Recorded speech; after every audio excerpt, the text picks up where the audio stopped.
Welcome back. It's time for another Lunch and Learn. It's Tuesday, 12:15 p.m. Time for our weekly study session. We call it Lunch and Learn. This is Lunch and Learn number 94. Since we started this program more than 2 years ago, every week on Tuesday afternoon, we used to gather for lunch at 12. Now we start the study part, the learn segment at 12:15 for our weekly study session. Every week, exploring another topic, another idea from a Jewish perspective, using Jewish traditional sources. Hello, Jody. Hello, Roy. We're getting ready for another installment, another session of Lunch and Learn. It's that day of the week. Baruch atah Adonai Eloheinu melech haolam shehakol nהיה b'dvorei. We're going to get started momentarily. Every week is another topic. It's another exciting topic, something new, something fresh to explore, to internalize the message of that specific theme. We've been through so many over the weeks, over the months, I can say now over the years. There's always more to learn, more depth, more meaning. Hi, Amy. Nice to see you joining. Okay. It's always nice to see everybody tuning in. More people can join, even those that cannot make it to the synagogue usually are able to join. It's a beautiful thing. One of the positive things of this situation. Okay. I did I sent out an email with the source sheet. So you can take the time now before we get started to download, to print it out, so you can follow along. As we always do for the Lunch and Learn, we prepare a special source sheet just made for us right here. And it's in English, so for those that don't read or understand Hebrew so fluently, everything is translated into English to be able to follow along. There are different kinds of topics that we touched upon, whether it's a specific mitzvah, exploring the mitzvah of tefillin, or different aspects of Shabbos, different aspects of the Jewish holidays, different rituals. Other lessons would focus on an idea, let's say we had last week, about music and song in the Jewish teachings, the laws of neighboring. We had recently how to deal with our neighbors. Another part of Jewish teachings is maybe we can call it history, but not just history for the sake of history, but the part of history which is documented in the Torah, the stories of our ancestors, which the Torah chooses to include, starting from the actual Torah text, the written Torah, the stories of our ancestors, of our fathers and mothers, the patriarchs and matriarchs, Abraham, Isaac, and Jacob, the stories of their children, their lives, their interactions, and of course, what is selected is only a few incidents, a few stories of their lives. Hi, Igor. But those are the stories that the Torah chooses to include in the Torah, being containing an eternal message and lesson for all Jewish people wherever they are at any time. And the same goes with the oral tradition. Later on, the Mishnah and Talmud, the great sages that lived during those times, the times of the prophets before that, the stories that the Torah chooses to include, chooses to record, are the stories that contain eternal messages to us. So another part of Torah that we like to cover sometimes is maybe call it history, but it's not just a book of history, because if it was history, there's a lot missing. It's the parts of history, the parts of the stories, the lives of the personalities involved in the teachings of Torah that we want to learn from. And if the Torah, the Talmud, and Mishnah makes a point of recording these stories, these anecdotes, these sayings that seemingly are not directly connected to a halacha, a Torah law, nonetheless it is incorporated in the Talmud because that is also part of Torah, teaching us how to live our lives in all areas. That's going to be today's topic. Hi Michael, hi Judy, and if Ira's with you, I'm Maureen if you're with Michael. It's nice to see everybody. Once again, I sent out an email with the source sheet. You can download and print it out, or you can download from the link. I put a link here to the source sheet. I think we are just about ready to begin. Today's topic is about a man named Hillel. You may have heard this name, Hillel, Jewish name. And we're going to talk about the first man Hillel in our history that we know about. A great personality, a great sage that lived just about 2,000 years ago. Just over 2,000 years ago is when he passed. And I hope you have your source sheet ready. Before we take a look at our first source, just going to give a little background here.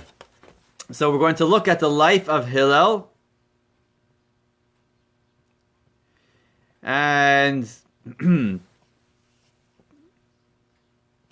hi Stan, you can take a moment to share this post. Even those that can't join now, some are going back to work, they can always re-watch it later. I'm going to take a moment to share this. You can do so as well. It's not my teachings, as I always say. I'm just sharing with you the teachings of the Torah, and if others can benefit from it as well, all is needed is a click of a button. So I'm going to share. That. Okay, here we go. Okay, so we're going to learn about the life of Hillel. Let's just give a brief introduction. If you visit the land of Israel, whether physically or online, you can take a tour of the land of Israel. Hi Svetlana. You will see the impression, the great buildings, the great construction that a man named Herod left in this land. So we'll begin the lesson with talking about Herod a little bit. Herod in the Talmud is referred to as Horudus. That's the Hebrew way. Horudus, we'll call him Herod. Herod the Great. Herod was the king of Judea. So the Jewish people are living in the land of Israel. This is during the Second Temple era. So the temple that was built by King David and mainly King Solomon, his son, was destroyed after 410 years. The Jews spent time in exile and returned after 70 years back to the land of Israel and began what was called the Second Commonwealth. The Jewish people living in the land of Israel, with the building of the Second Temple, they were led by a man named Ezra and his colleague Nehemiah. And that temple, the Second Temple, stood for 420 years until it was destroyed by the Romans, by Titus, in the year, I believe, 70 of the Common Era. So this is the few hundred years before the Common Era begins. That's the time of the Second Temple.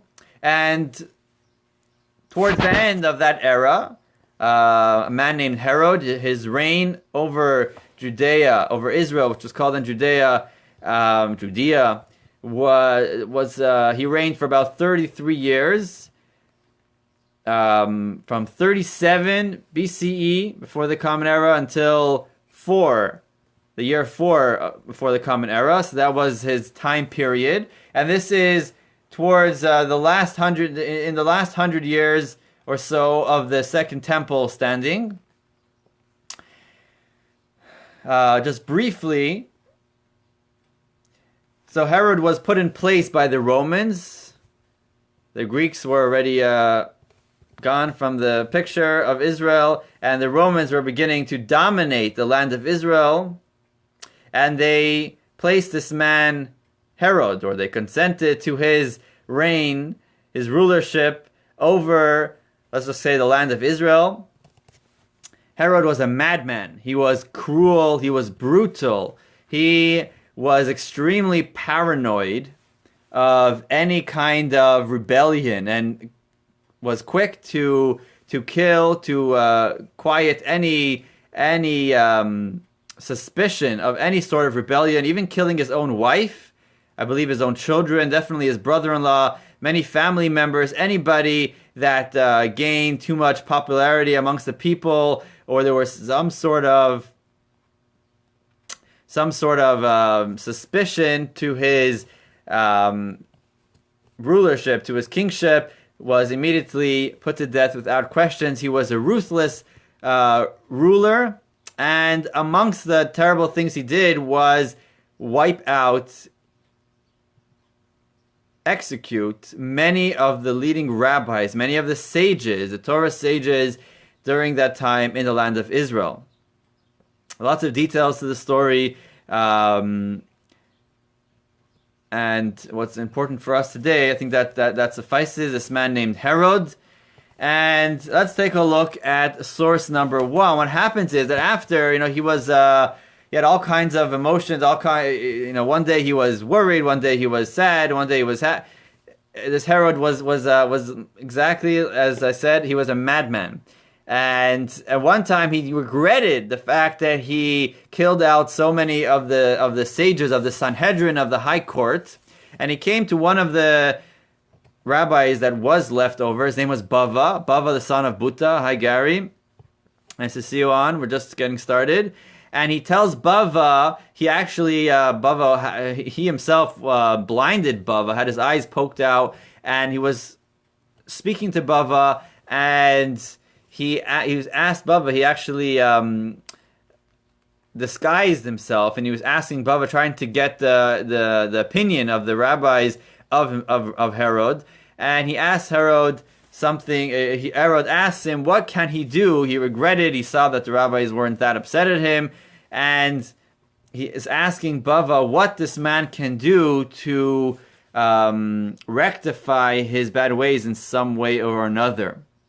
And Bava jumps on the opportunity, realizing who he's talking to, and he tells him like this. He says, source number one, as we see, this is a quote from the Talmud, "He who extinguished the lights of the world by killing the Torah sages should go and occupy himself with the light of the world, the temple. One who has not seen Herod's building has never seen a beautiful building in his life. The sanctuary had everything that could amaze either mind or eyes." Okay, so what Bava tells Herod is that this is already approximately 350 years since the second temple was built by the Jews from exile who came back up to Israel. Jews were poor. Jews were did not have the means to build a beautiful temple the way it was in the days of King Solomon, with gold and all kinds of beautiful materials. It's been 350 years since the temple was first built, and it was dilapidated. There were cracks in the walls. It was in desperate need of renovations, of fixing things up, but there was a lack of funds.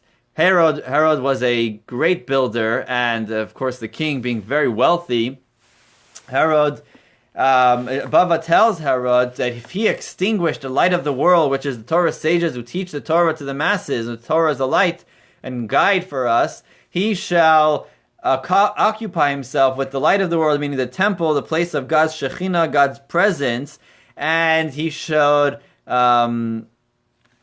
rebuild or fix up the temple. Herod took this project upon himself, and he did it the way he did his projects. He was very ambitious. He was an avid builder. Till today, as we mentioned, there are many remnants of those magnificent buildings. So what Herod did is he actually took down the temple, and he rebuilt the temple, made it bigger, larger, the most beautiful. Until the Talmud says, if someone has not seen the beautiful building, that the temple building that Herod put up, has never seen a beautiful building. And Josephus Flavius was a Jewish historian, and he writes describing the story of the Jews at that time and the story of Herod. The way he describes the temple, that was just amazing. The gold and the marble, everything together was just so magnificent. The walls of the Temple Mount that we have today, the Western Wall in Jerusalem that was built by Herod, just take a look at those stones, massive stones. It took 10 years, I think 10,000 workers to put together this the temple, the reconstruction of the temple. There are many other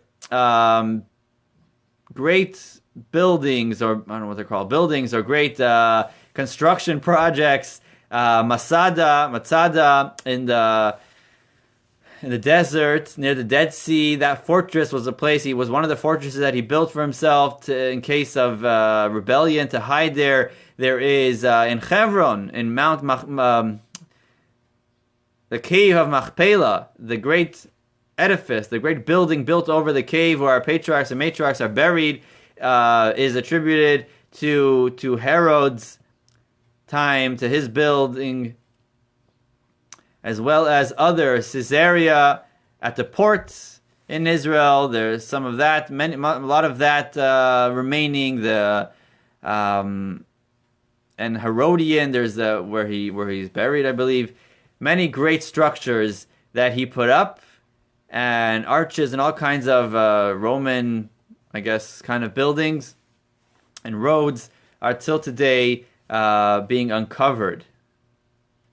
This is the era where we talk about Hillel. Hillel came into a time when the Torah leaders were missing. They were annihilated. They were executed, many of them, by this man Herod, living under a time when it was not easy. There was a threat from the government. He was worried about big courts, the court coming together, convening together. Any sort of power against him was problematic. Source number 2, the Talmud continues in another tractate. When some of the Torah laws were forgotten from the Jewish people in Israel, Ezra ascended from Babylonia and reestablished the forgotten laws. Parts of the Torah were again forgotten in Israel, and Hillel the Babylonian ascended and reestablished the forgotten sections. Today's lesson is about Hillel. Hi, Jack and Mark. Today's lesson is about Hillel, and Hillel comes into this era. Hillel is one of the great personalities, the important figures in our history, especially in preserving the Torah tradition. Hillel came up at the right time, just as Ezra, the Talmud says, came up with the Jewish people at the beginning of the Second Temple. After 70 years of exile, there was lots of assimilation and lots of loss of Torah law that was forgotten. Ezra reestablished the men of the Great Assembly, and Ezra really organized lots of Jewish practice, as well as Hillel. A few hundred years later, Hillel, at the time of Herod, when it was a terrible time under the Romans, Hillel reestablished the forgotten sections of the Torah. Hillel became the Nasi. Nasi means the prince, the president of the Jewish community. There were millions of Jewish people, I think 6-7 million Jews living in Israel, as well as a great many other satellite communities, primarily in Babylonia. So during the 70 years of exile, they were in Babylonia. Babylonia was an ancient region and kingdom. Now today I believe it's like Iraq or somewhere there. And many Jews, even after they were granted permission to go back up to Israel after the exile and rebuild the temple under King Darius, the Persian king at the time, many Jews were already settled and set up in Babylonia and remained there throughout the Second Temple era. The Jewish community, there was a Jewish community, I believe, numbering about 1 million in Babylonia, and even after the destruction of the Second Temple, Babylonia became the center. The Talmud is called the Talmud Bavli, the Babylonian Talmud, which continued for hundreds of years, I believe, for 1,000 years and more. Babylonia was the center of Jewish life. Great yeshivas, great Jewish life flourished in Babylonia, and they enjoyed freedom and rulership, some sort of rulership for the Jewish community. Okay, It can get confusing in Jewish history. So Hillel came from Babylonia, even in the middle of the Second Temple era. He is still living in Babylon, and he comes up from Babylonia. Babylon, or Bavel, is a city in Babylonia. We'll just say Bavel or Babylonia. He comes up and he comes to Israel, and he saves the day. He, being the great scholar, becomes a president, becomes a religious leader of the Jewish community in Israel, in Judea. Let's take a step back and learn a little bit how Hillel rose to prominence, how he gained and attained his great Torah knowledge. First, a quote from the Midrash, source number 3. We have a verse in the Torah, towards the end of the Torah. Moses, the great leader of the Jewish people, the first leader of the Jewish people, Moses, source number 3, Moshe was 120 years old when he died. The Torah tells us in Deuteronomy. Moshe, tells us the Midrash, was in Egypt for 40 years, the first 40 years of his life, in Midian for 40 years, that's where he got married, and led Israel for 40 years. So Moshe was 80 years old when he came to redeem the Jewish people out of Egypt, and he led them in the desert for 40 years, which is connected to our weekly parsha. This parsha that we studied this week is Shalach, the story of the spies. And because the spies, the scouts that were sent about a year after leaving Egypt from the desert to scout out the land of Israel, because they came back with a negative report and they spent 40 days scouting the land, they were, the consequence was 40 days, you get 40 years in the desert before the next generation can enter the land of Israel. So Moses, from 80 years old to 120, led the Jewish people. As well, says the Midrash, there were some other great leaders who, just like Moses, lived for 120 years. Let's continue on here in source 3. Hillel the elder went up from Bavel to Israel at the age of 40, attended upon the sages for 40 years, and led Israel for 40 years. Hillel was the reincarnation of Moshe, and therefore resembled him in many ways. The Midrash says that Hillel was like Moses. Hillel lived for 120 years, and at 40, his life was divided into 3 parts like Moses. 40 years he was in Bavel. The next 40 years he was in Israel studying under the tutelage. He was studying under the great sages of the time, primarily Shemaiah and Avtalion, who were the leaders of Israel and the leaders of the academy in Israel. For 40 years he studied and attended to them. And the final 40 years is when he rose to power, prominence, leading the Jewish people from the age 80 till 120. There were other 2 great leaders that the Midrash says lived till 120. We learned about one of them recently, Rabbi Akiva, as well as one of the students of Hillel, Rabbi Yochanan ben Zakkai. And the Kabbalah, the Arizal, tells us that Hillel was actually a reincarnation. His soul was related to the soul of Moses, of Moshe, and therefore resembled him in some ways, as we will see as we go along. The first way he resembled him was being a teacher of the Jewish people, just as Moses was a leader and teacher. Moshe Rabbeinu, he taught the Jewish people Torah. Hillel taught the Jewish people Torah, and he taught them the ways of the Torah, how one should behave, as we will see shortly. The Talmud tells us a story.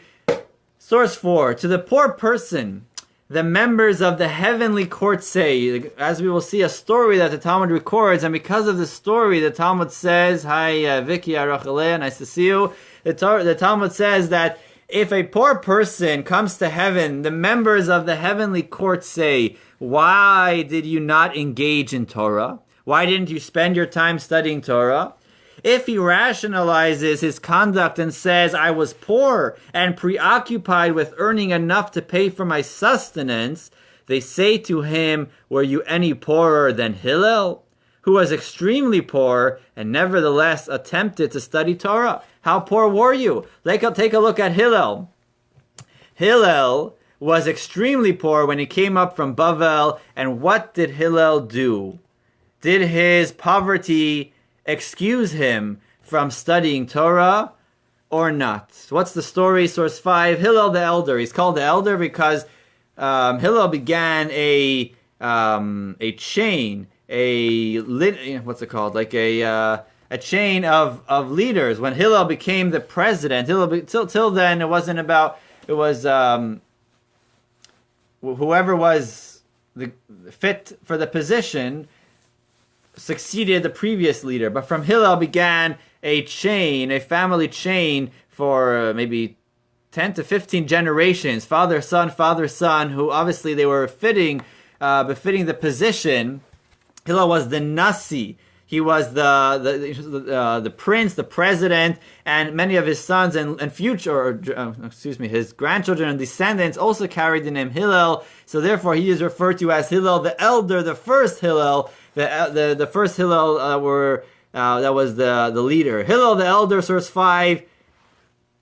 Each and every day he would work and earn a half dinar, half a silver coin, half of which he would give to the guard of the study hall, and half of which he spent for his sustenance and the sustenance of the members of his family. So Hillel was extremely poor. He made a living, he made some sort of income by working hard during the day. Half of that, it was a half a silver coin, not much. Half of that he gave to his wife and to support himself and his family. And the other half of his daily wages went to enable him to enter the study hall, to pay his admission fee, to get into the study hall, to listen to the lectures, the sermons of the rabbis. Again, remember, the only written Torah is the written books of the Torah. The written Torah, all of the oral teachings were oral. They were not transcribed in Mishnah or Talmud yet. That was only a few hundred years later. Everything needed to be absorbed and learned orally. So half of his daily wage he would give to the guard and enable him to enter the study hall, listening to Shemaiah, Avtalion, and the great sages, absorbing and gathering all the knowledge of Torah that he can. During the day he worked, and during the night he studied. Okay, so if we could just get some feedback here if we're following along, if we can just say yes, or give me a thumbs up so we can feel like we're doing this together, we're studying Torah together. Okay,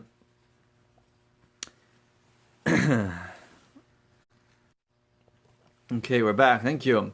So one day, Hillel didn't make enough money. He did not make enough money, even a half a silver coin, to make it into to pay the admission fee to get into the study hall, the tuition, the daily tuition. And what happened is he would not give up, he would not forego a chance to study Torah. This was Friday, thank you. This is Friday afternoon, he was trying all day. This is the middle of the winter, and that's it. He had no mazel that day, he had no luck, no income, and he didn't know what to do. He comes to the study hall and they say, no money, no entry. And he says, that's it. Hillel was very adamant to get into the study hall or to study the Torah, and he came up with an idea. He'll just climb up to the roof of the study hall where there was a skylight, and he'll press his ear to the glass, and he'll listen in. He can't get in, doesn't have money to get in. That's what he'll do. And that's what he did. He climbed up, he laid down over the skylight, and he pressed his ear there, and he listened to the Torah teachings of Shemaiah and of Talion, and he was lifted up to a different world. He didn't realize where he was, what was happening around him. All he heard was the words of Torah, and he was just enjoying every moment. What he didn't realize was that it was getting dark outside. This was Friday night. It started to snow. It was freezing cold. This is in the winter, and it snowed heavily. A heavy snowstorm fell, and Hillel did not realize, didn't feel what was going on. The Torah sages were in the study hall all night studying Torah. When it got dawn, Shemaiah and Avtalion tell each other what's going on. Usually at dawn, it starts getting light through the skylight, but it's still very dark in here. And they look up to the skylight and they see the image of a man lying over the skylight. They rush up, and the Talmud says there were... Oh, I'm saying too much. Let's take a look in source number 6. He ascended to the roof, suspended himself, and sat at the edge of the skylight to hear the words of the Torah. That day was Shabbos Eve, and it was the winter season, and snow fell upon him from the sky. When it was done, it goes on to say, they realized someone was lying there. They focused their eyes and saw the image of a man in the skylight. They ascended and found him covered with snow 3 cubits high. That's about 4.5 feet of snow. Obviously, it was frozen there. And they extricated him, and they washed him and smeared oil on him. They rubbed him and warmed him up, and they sat him opposite the bonfire to warm him. They said, this man is worthy for us to desecrate the Shabbos for him. Of course, we desecrate the Shabbos for anybody, but especially such a person who is ready to risk his life and just to study Torah. For sure, we should desecrate the Shabbos, meaning light fire and warm him, whatever we needed to do to save his life. And they revived him, and I believe he got free admission from then on to the study hall. But that is the story of Hillel. The story of Hillel, that Torah was precious to him, and nothing would stand in the way. Hillel persevered. He was going to do it. He was going to study Torah no matter what it takes, no matter what's going on around. He figured out a way to not miss out even on one night of studying Torah. And that's what the Talmud means, that if that Hillel sort of refutes any excuses that somebody might have, saying, oh, I was busy making a living. We say, hey, Hillel was so poor, and somehow he found a way to study Torah as well. Obviously, Hillel was not there to make people look bad, but the Talmud is just saying that the story of Hillel shows us how the study of Torah is so important, no matter what... Back here. All right, so that is our first section here. Hillel, eventually, after many years of studying in the study hall, became, as we said, he was elected as the president, as the religious leader of the Jewish people. He established a yeshiva, which is known as Bet Hillel, the house of Hillel, with many, many students, great students. And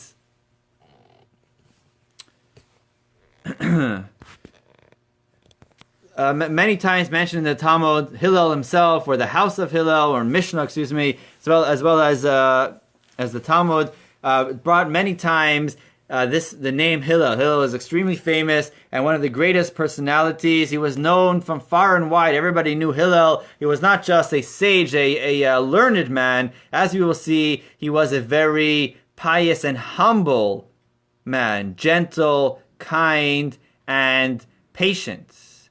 Let's go back to Moses.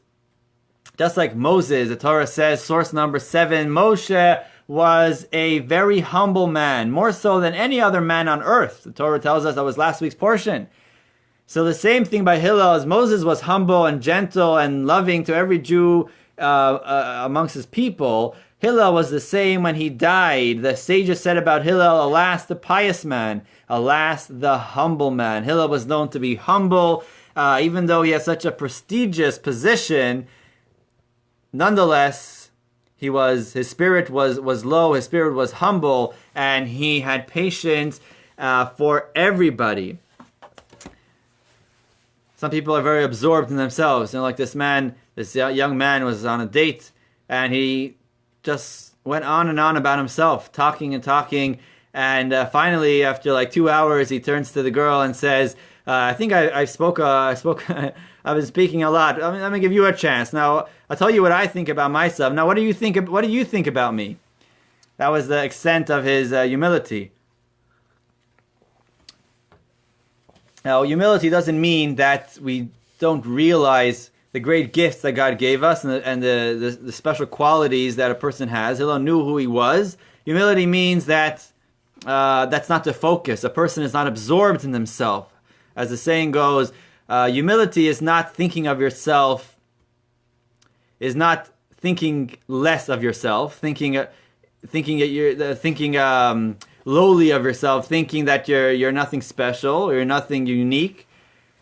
Humility is not thinking less of yourself, it's thinking of yourself less. Just not thinking of yourself. Doesn't matter you have your job, you have your mission that God gave you, and you do it. That's everything is all the qualities, all everything Hashem gave you. It's not being absorbed in yourself. Hillel knew who he was. He was the leader, but it wasn't about himself. It was about the people. Hillel was there to lead the people and actually enacted many different laws to help the people. He was very concerned with the plight of the people. Source number 8. The verse says, Isaiah exclaims, "Ho, all who thirst, go to water." Referring to Torah. Obviously, if somebody's thirsty, they know to go to water. The prophet is saying that if somebody's thirsty, if their soul is yearning, they should quench their thirst with the Torah. Their soul's yearning with the Torah. But why are matters of Torah likened to water? Says the Talmud, just as water naturally leaves a high place and flows to a low place, so too Torah matters are retained only by one who's a humble person, who is like water which goes low. That's the nature of water. I'm sure your roof is slanted or sloped a bit because the water should drain. Water naturally goes to a lower place if there is one. So too the Torah is like water. Torah is retained. Torah stays with one whose spirit is low and humble. Hillel, Moshe, these are the leaders of the people where Torah was retained and taught to the people. Their spirit was low, their spirit was humble. Talmud goes on to tell us a story. Source number 9. 2 men made a wager, they made a bet. One of them said, I'm going to go make Hillel angry. I'm going to get him angry. If I get him angry, you're going to pay me 400 zuz, 400 bucks or something. Rubles, whatever it was in Israel at that time was called zuz. Another man said, and if you don't get him angry, you have to pay me 400 zuz. He said, you're never going to make Hillel angry. I'm telling you, he's such a gentle person. He's so patient. Whatever you're going to do, you're not going to get on his nerves. And the man says, you'll see, I'll get him mad. And you'll pay me 400 zuz. And what did Hillel do? What did this man do? This man went to the house, to his home. It was Friday afternoon, and he hears Hillel bathing. He hears the water going, and he figures Hillel must be in the bath, must be bathing himself, and he says, disrespectfully, is this where Hillel lives? Without saying Hillel the prince, or Hillel the leader, or, of course he knew this was Hillel. Everyone knew where Hillel lived. He was known from far and wide. Disrespectfully, he did so even while Hillel was in the shower, even while he was bathing. Hillel closed the water, put on a robe, came out and said, yes, my son, it is I. What is your question? And he starts asking why some very insignificant question, a non-urgent matter. He says, well, I've been wondering, why are the heads of the Babylonians, trying to make fun of Hillel, who was from Babylon, why are their heads round? They're misshaped. And Hillel says that is indeed a very important question. And the answer is, I believe, that the midwives in Babylon are unskilled and they're not experts, and therefore when the baby comes out, or how they hold the baby is not proper, and their head ends up being rounded. And he says, okay, thank you.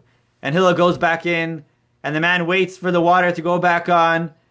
And again he calls, is this where Hillel lives?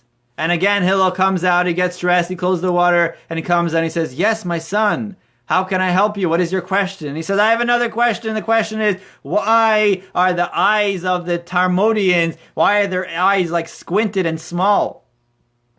And he says, that is indeed a very good question, a very important question. And I believe the answer is because they live in sandy areas where there are sandstorms, and God made their eyes such so the sand shouldn't go into their eyes. Again, he goes back into the bath. The man waits for the water to go on, and he calls again. And Hillel comes out again, and he says, what is your question? And he says, why are the feet of the African, as the Talmud says, why are their feet flat? And he says, oh, they live in swampy areas near the water bank, and they don't wear shoes, therefore their feet are flat because because the shoe is not there to form their feet, and that's why their feet are flat.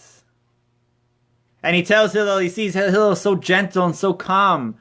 And he tells Hillel, I have many questions to ask you, but I'm afraid you're going to get mad with me. You're going to get angry. Source 9:9, Hillel. The end of the story, Hillel wrapped himself and sat before him and said, all of the questions that you have to ask them. The man got angry and said to him, are you Hillel, whom they call the Nasi, the Prince of Israel? He said to him, yes. He said to him, if it is you, then may there be not many like you in Israel. Hillel said to him, my son, for what reason do you say this? The man said to him, because I lost 400 zuz, because of you. Hillel said to him, be vigilant of your spirit and avoid situations of this sort. Hillel is worthy of having you lose 400 zuz and another 400 zuz on his account, and Hillel will not get upset. Says the Talmud, a person should always be patient like Hillel. This man was disrespectful, asking non-urgent questions, non-important questions, each time waiting for him to get back in, trying to provoke him, and yet Hillel was patient and gentle. And the man lost 400 zuz. He had to pay his friend, but Hillel said, be vigilant. That's not the kind of game you should be playing. Hillel will always be patient. And from here the Talmud says we should all learn from Hillel. Not just the Torah teachings we learn from Hillel. We learn from his way of life. And the Talmud chooses to record the story to teach us how we shall be with others. Just interesting that the story took place on Friday afternoon. Hillel was bathing. What was he bathing for? He was bathing for the honor of Shabbos. That also explains the story even more, saying that Friday afternoon is a busy time. We're getting ready for Shabbos, as it says in the code of Jewish law in source number 10. It is a mitzvah to wash one's entire body with hot water on Friday in honor of Shabbos. It is a mitzvah to trim one's nails every Friday, if they're long. If one's hair has grown too long, it is a mitzvah to him or her to cut it so that he does not enter Shabbos unkempt. Shabbos is a holy day. It is a day we should come in properly prepared, properly dressed, properly refreshed. We take a shower. We cut our nails or hair if need be. And Hillel was doing the same. He was bathing in honor of Shabbos. And that precise time, such a busy time, that is when this man came. He timed everything to try to get Hillel mad. And Hillel would not let his guard down. He was patient. He was gentle. He was caring for everybody. That is the spirit of Moses. Moses was humble. Hillel was the same. And Hillel taught this to his students as well, to the students of his academy, the house of Hillel, as they're referred to for hundreds of years, I believe, after, for many years at least, after Hillel passed, the yeshiva, the academy continued to study under the spirits of Hillel. You know, Hillel had a colleague. His name was Shammai, and Shammai also had a yeshiva. It was a separate yeshiva. Generally, till then, the yeshiva, the academies, there was one central academy. But at that time, under Herod, under the Romans, when any large facility, any large institution headed by a group of rabbis would arouse the suspicion of Herod, and he could start wiping out the rabbis again. So they divided the different academies into separate places, as not to have one yeshiva with large numbers and great rabbis. So Hillel had his academy, Shammai had his academy, and of course, as a result, there was differences. The issues were not resolved. Usually there would be different opinions, but they would resolve it. They would take a vote. But here, they were not able to convene, so different opinions in Jewish law began. Even though Hillel and Shammai themselves personally only had 3 disagreements, but their students, their yeshivas, eventually came to disagree on more than 300 cases. One of the famous ones is the case of lighting the menorah. Lighting the menorah on Hanukkah. How do we go about lighting the menorah? We, of course, do one opinion would be the first night to light one candle, the second night two, three, until the eighth night you light eight. But actually Shammai was of the opinion, or Beis Shammai was of the house of Shammai was of the opinion that the first night you light eight because there's 8 days to go, then there's 7, left 6, 5, and the final night only lighting 1. Who do we follow? We follow the house of Hillel. And just like many or most of these 300 cases that they debated, was eventually resolved in the opinion, like the opinion of the house of Hillel. They were later on when the court did convene in Yavne by Hillel's student Rabbi Yochanan Zakkai, all agreed. The majority agreed to follow the house of Hillel. Not that Shammai was wrong, but they chose Hillel. Says the Talmud, why? Source 11. Why was the halacha, the final concluding law, why was the halacha determined in agreement with the rulings of the house of Hillel? Says the Talmud, because they were kind and modest, just like their teacher Hillel. And they studied their own rulings together with those of the house of Shammai, and were even humble enough to mention the teachings of the house of Shammai before their own. This teaches you that whoever humbles himself, God raises him up. Greatness flees from the ones who seek it, and pursues those who flee it. Hillel and his students were humble. They did not seek prominence. They did not seek greatness. Hillel, of course, Shammai as well, but Hillel, the house of Hillel, obviously excelled in this area. They did not just state their opinion. They studied their opinion and said, hey, there's another opinion. And they even said Shammai's opinion, or the house of Shammai's opinion, prior to their own opinion. Because they were humble, they were kind and modest, the halacha follows their opinion in most cases, teaching us that Hillel and the house of Hillel who was the great leader and the great who the halacha follows are the people who are humble.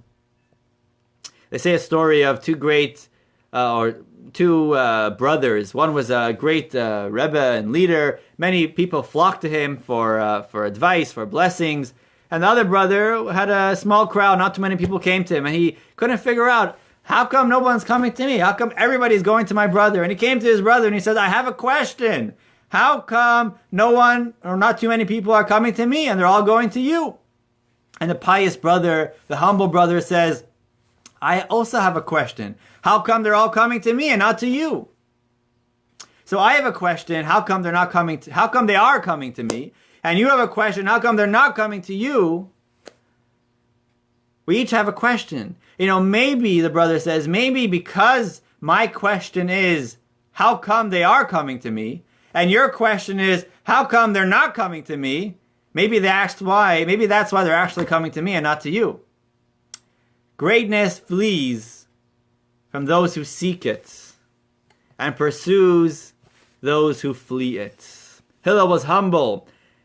The Talmud records these stories, teaching us, number 1, our dedication to Torah. Number 2, to be humble. Not to be absorbed in ourselves, just to do what's right.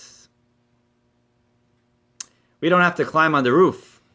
We have Torah at our fingertips. All we have to do is make a click, or come to synagogue soon. Okay, moving on to some teachings of Hillel. We have some time here. We're going to learn some of the teachings.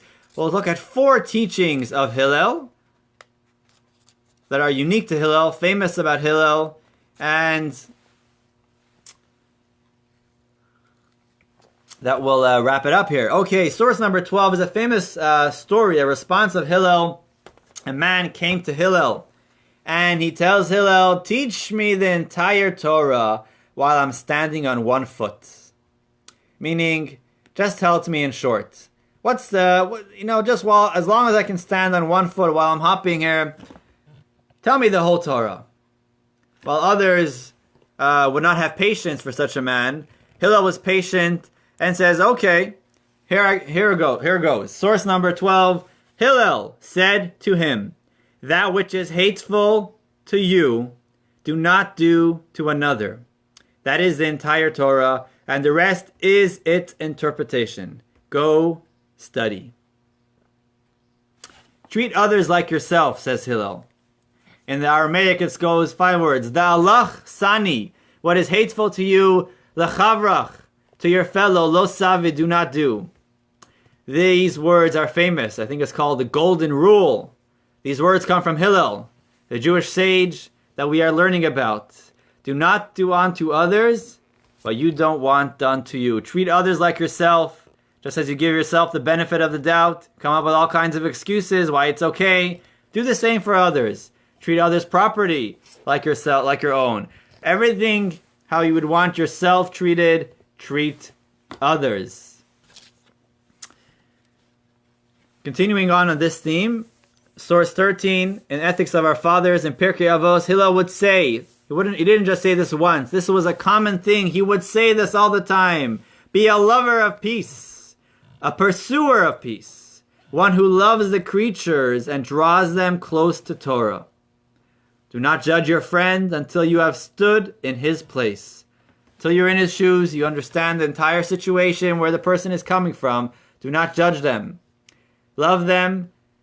And let's focus in on 2 things that he says here. Love the creatures and bring them close, draw them close to Torah. Interesting. Love the creatures. You know, we're all creations. Why does he use the term love the creatures? Could have said love people, love humans, love your fellows. Why does he say love your creatures?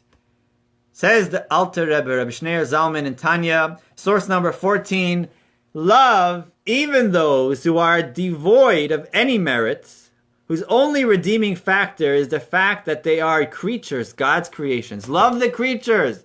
Doesn't matter how accomplished they are. It doesn't matter how learned they are, how observant they are, how beautiful they are. Love them. Love the creatures. They are all God's creations. Love them for their innate quality. Just for who they are. They are just like you. They are created by the Almighty. And then what does it say? Love the creatures and then draw them close to Torah. That time was a hard time under the Romans. There was still some sort of influence of the Hellenistic ways of the Greeks, as well as other groups that were opponents to traditional Torah observance. And he says, Hillel tells them, first of all, love the creatures. For whatever they are, love them. They're God's creations. And draw them close to Torah. Continuing on in source 14, the order of the Mishnah. This is a teaching of our Rebbe, the Lubavitch Rebbe. The order of the Mishnah is precise. First, love the creature, and then bring him or her close to Torah. Do not make your love conditional upon your success in bringing him close to the Torah. They are 2 separate things. First of all, love them. Now, obviously, if you really love them, you're going to bring them close to Torah because that's what their soul needs. Just like they physically need things, they spiritually need things. And the best for their souls is that they should be close to Torah and the knowledge of Torah and the observance of Torah, what the Torah wants of us. But first of all, love the creatures. No matter if they agree, if they accept or not, even if you're not successful in bringing them close to Torah, love the creatures. They are creations of Hashem. Additionally, if you really love them, strive to bring them close to the Torah. But even if the success is not apparent, love them nonetheless. That is the first teaching of Hillel. He taught us to be kind to others, accepting of all, and he said this is the entire Torah. What exactly that means, that he said go and study. You know, there's lots more to study, but that is a principle in the Torah. That is what the Torah is all about. Source number 15, a second teaching of Hillel. Hillel once saw a skull. Now we have to remember that Hillel was a great man, spiritual man, with some sort of divine, maybe intuition or so. And Hillel sees a skull floating in the water. Source 15, he saw a skull floating in the water and he recognized, I guess, who the skull was. And he said, you drowned because you drowned others. You know why you were drowned? Because you did so to others. And one of the explanations is, according to the Kabbalah, brought in the Midrash as well, based on the Midrash, This skull was that of Pharaoh, King Paroi. Pharaoh, the king of Egypt, who was the superpower of the time, who ruled over the Jews and enslaved them while they were in Egypt in terrible and cruel ways. One of the decrees of Pharaoh was, as you see continuing in source 15, this skull was that of Pharaoh who ordered the drowning of all the Jewish male newborns. That's Moses. Moses was tossed into the Nile. Of course, he was miraculously saved with the help of the daughter of Pharaoh, Batya, and Miriam, Moses' older sister. But there was this decree. Many boys were tossed into the Nile and died. So Hillel tells Pharaoh, this was more than 1,000 years after Pharaoh was in Egypt, but he told him that you drowned the boys, the baby boys, therefore you were drowned. Eventually Pharaoh met his end. There are different opinions how exactly.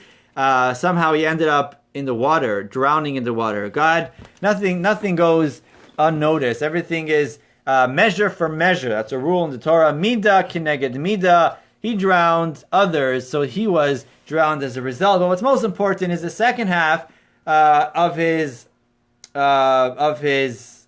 statement that Hillel made, as we see in source 16. He continued, and those who drowned you will eventually drown. Because they did so without knowing. They did so without, those that drowned you are also guilty. And there's discussion about that. Why would they be guilty if they knew that it was Pharaoh? So obviously they did not know, and they weren't told to do so. But God arranged it. And those who drown you will eventually drown. That's what Hillel told the skull of Pharaoh, according to this interpretation. What is the message? What was Hillel trying to tell us? To the soul of one who feels, the teaching of the Rebbe again, to the soul of one who feels that he or she is up against an insurmountable challenge, an impenetrable cloud of darkness. Hillel says, if Pharaoh, the embodiment of evil, ended up drowned in a river, certainly all the pharaohs of history, all the great serpents that tried and will try to drown you through physical and spiritual persecution, they will be drowned as well. For evil has no leg to stand on. It's like a cloud of smoke, but eventually it dissipates, it disappears. It may blind us for a while, but not forever.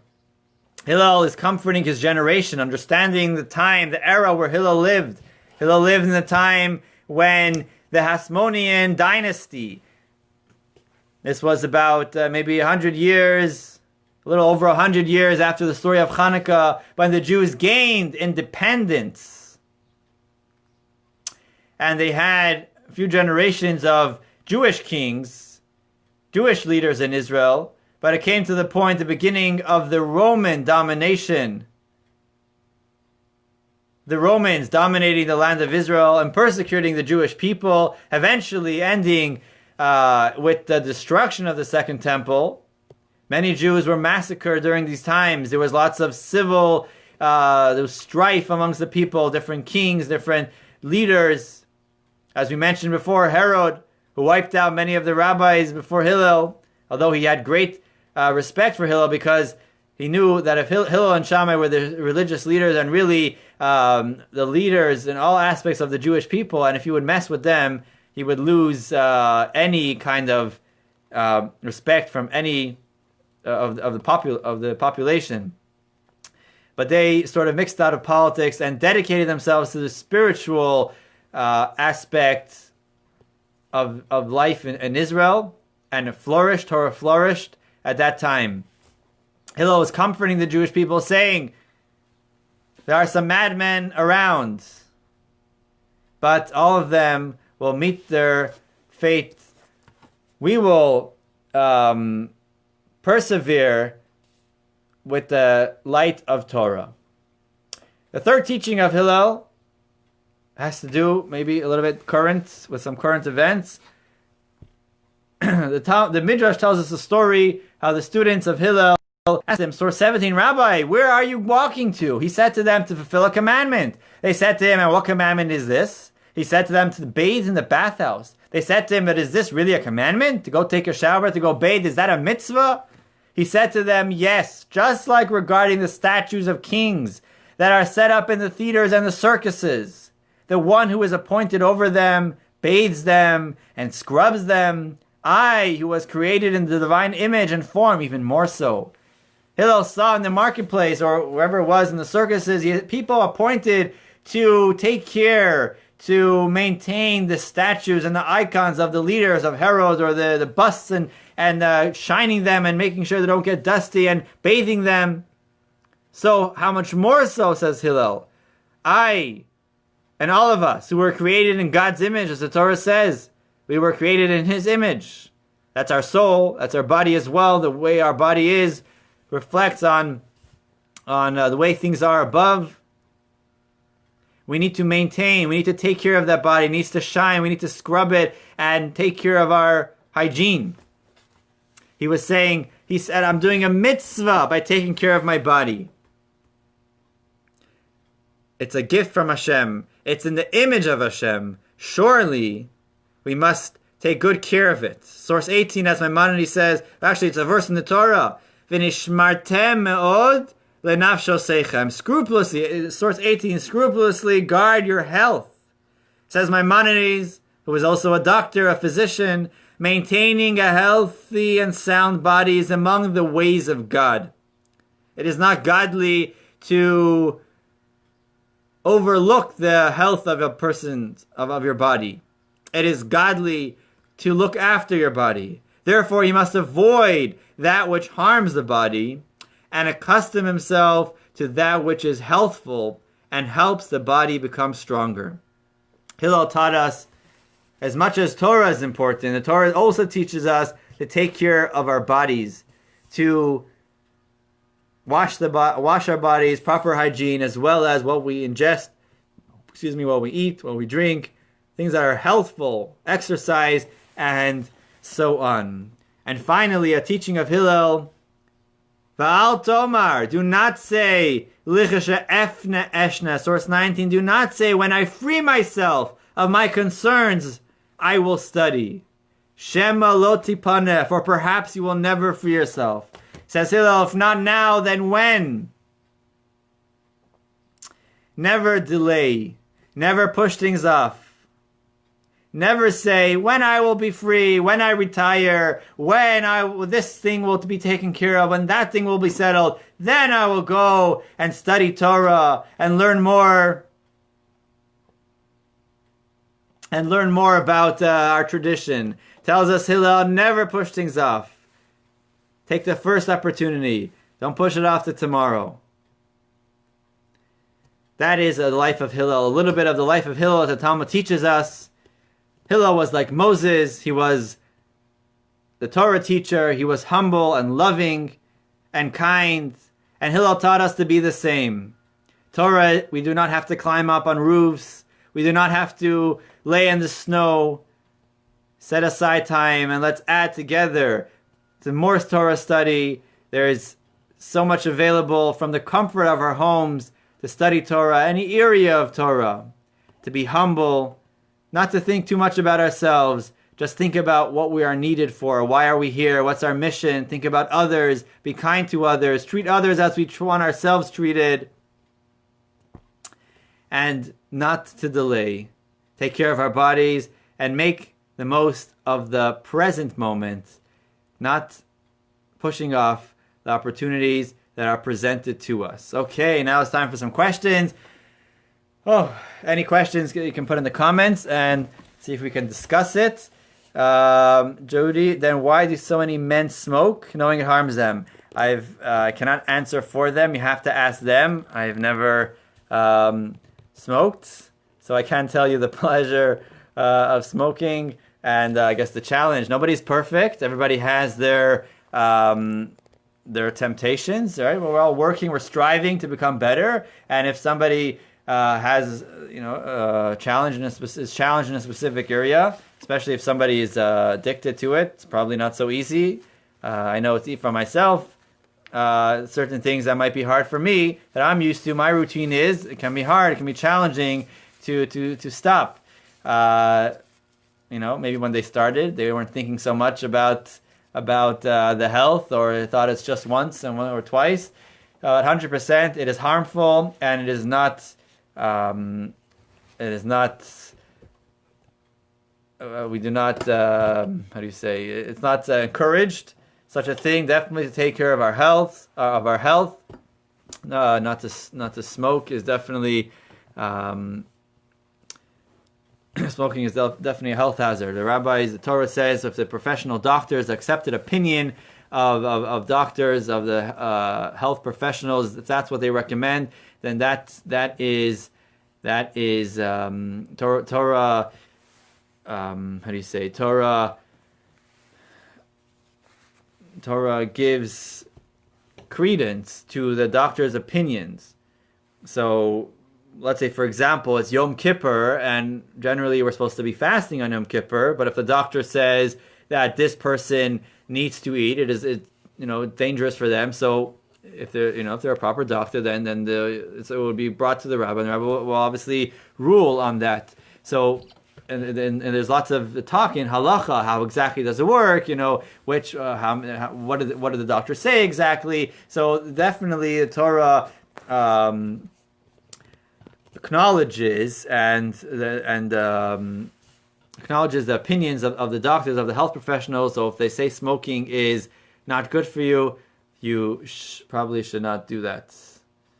Okay, I'm just looking back. If anybody has any other questions about the life of Hillel, definitely everybody here is learning from Hillel and coming here to study Torah, tuning in. That is definitely the ways of Hillel, telling us to tap into the opportunities that we're given to study Torah. It's never been so easy to study Torah in all languages. Back in the day, you had to study the language actually connected to Hillel.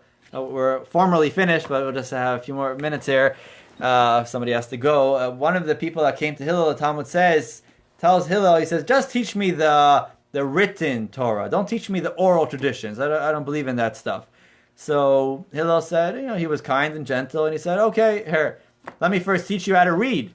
And he says, okay, this is an aleph, this is a bet, this is a gimel. He starts telling him the Hebrew letters. You want to learn Hebrew. So he teaches him the letters, and he says, okay, come back tomorrow. Do your homework, come back. He comes back the next day, and he says, he mixes things up. He points to a dalet, he says, this is an aleph. He points to an aleph, he says, a dalet. He mixes up the whole order, and the guy says, I don't understand. Yesterday you told me the opposite. You told me different.